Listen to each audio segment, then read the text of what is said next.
चलिए आज बात करते हैं भारत की यूनियन बजट की। आज पूरे देश की आंखें इस बजट के ऊपर है। लोग जानना चाहते हैं कि ये बजट हमें क्या देकर जाएगा, क्या यह हमें फायदा देगा या नुकसान। तो चलिए इस वीडियो के थ्रू सब जानते हैं और एक कंक्लूजन में आते हैं।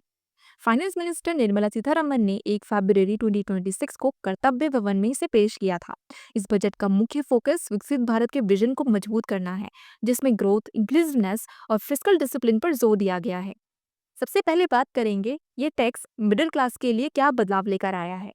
मिडिल क्लास के लिए इस साल टैक्स स्लैब में कोई बदलाव नहीं किया गया, लेकिन कंप्लायंस को आसान बनाने के लिए नया कानून लाया गया है, जिसका नाम है न्यू इनकम टैक्स एक्ट 2025। ये नया एक्ट 1 अप्रैल 2026 को लागू होगा। इसका मकसद पुरानी 1961 के कानून को हटाकर टैक्स रूल्स और फॉर्म्स को सिंपल बनाना है, ताकि आम आदमी बिना किसी दिक्कत के टैक्स फाइल कर सके। टीसीएस की बात करें तो टैक्स कलेक्टेड एट सोर्स में राहत मिली है। टीसीएस वो टैक्स है जो सेलर बायर से पेमेंट के वक्त ही कलेक्ट कर लेता है और सरकार को डिपॉजिट कर देता है।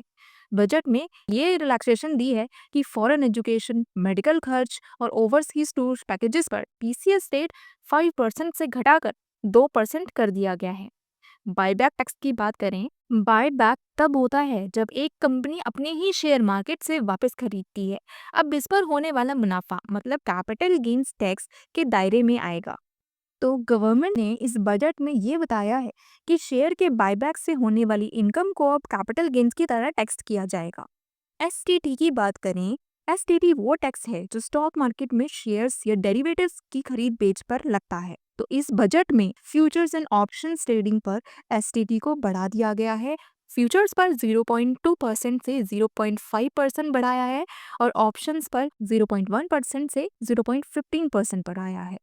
अब माइक्रो इकोनॉमिक्स इंडिकेटर्स में आते हैं। सरकार ने फिस्कल कंसोलिडेशन और ग्रोथ दोनों पर फोकस रखा है, ताकि जो घाटा हो रहा है उसे कम कर पाएं, जिसमें फिस्कल डेफिसिट टारगेट आता है। फाइनेंशियल ईयर 2026 से 2027 के लिए फिस्कल डेफिसिट का टारगेट 4.3% ऑफ जीडीपी रखा गया है।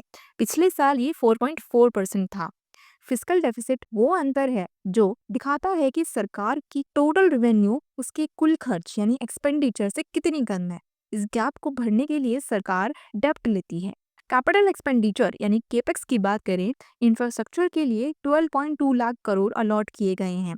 केपेक्स वो पैसा है जो सरकार नए एसेट बनाने में खर्च करती है, जिससे लॉन्ग टर्म ग्रोथ मिलती है। डेब्ट टू जीडीपी रेशियो की बात करें तो इसे घटाकर 55.6% करने का एस्टिमेशन है।